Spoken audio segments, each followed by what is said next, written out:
So panning systems is going to protect that sill. And so there's 5 different pans out there. This is a rigid one-piece pan. What that is, this is just a piece of coil stock aluminum that's bent, has a back upturned leg, has side upturned legs, and a downturned leg. That goes in your rough opening like this. It's going to protect that sill. You'll see Type 1 pans used a lot in the industry. A lot of commercial jobs use them. And so does a lot of residential, especially when you get into the East Coast, the West Coast. You might even see copper pans out there. Stainless steel. I know a company is out there making stainless steel pans. That's all they do. Now, rigid multiple piece, that's going to be a rigid pan that is actually already pre-made that you can purchase that has ends that you apply to. Why is Marvin saying that we need a positive slope to the exterior? Wait a minute, this pan right here has a built-in positive slope. If you look at this pan, it actually slopes down. It slopes down. It has these ridges to flatten it out. So we're not the only ones out there saying a positive slope to the exterior is a good thing for you. It's a benefit to you. That's why Marvin, as a manufacturer, says, hey, we recommend that you put a positive slope to the exterior. We're not the only one. There's panning systems out there that you could purchase, pre-made, 2 pieces, multiple pieces. You put it together. You have your back upturned leg, your downturned leg, your side upturned legs, and yes, it goes right in your opening just like that. So there's several different types of flexible pans. This is one of them. I'll just do this because, again, we're not recommending something, but there's flexible pans out there that just do that. You take and apply it. You got a downturned leg, you got an upturned leg, and a back upturned leg, and it's all flexible. So you could put this in your opening. So that's a type of pan. Again, there's many types of flexible pans out there.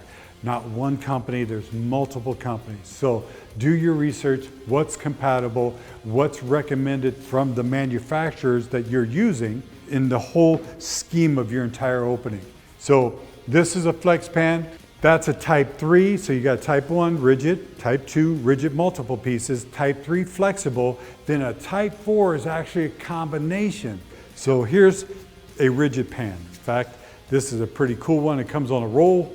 I take it, unroll it, it has some sticky back so I can stick it to the opening. Then what I did is I cut it so I could turn it like this, bend it. Now I have my back up turned leg, I got my side turned leg, I got my total pan here. Then I could take my flexible and I could make a down turned leg, and then I got a flexible pan and a rigid to make a combination. So that's a type 4. Type 1 rigid, type 2 rigid multiple pieces, type 3 flexible, type 4 combination flexible and rigid together. And what would a type 5 be? A type 5 is actually a liquid pan. Now that's something different, because a liquid pan is just that. It's actually a liquid that you're going to pump. This goes into a sausage gun. This gets cut. You squeeze it out, looks like big caulk. You smear this around per their manufacturer's recommendations. You're going to smear this around and make your pan. Same with this. You can make a pan out of this. So there's different companies out there that are making this liquid pan. I'm seeing in the industry that a lot of people are doing this because they're actually liquid panning the whole opening. So yeah, when we say, hey, we recommend you use a pan, in the industry, yeah, there's a lot of people doing the whole opening now. Do some research out there. Liquid pan isn't new, but it's newer in the industry. I've used it, I like it. Seems to make my job a little bit easier, but know the product that you're using and know the temperature that you're using. Again, you have to do some research, because some of them don't play well in cold weather, just like flashing material. Do some research. What we're saying as a manufacturer, we're not going to tell you what type of pan to use. We're going to say panning is recommended in your rough openings.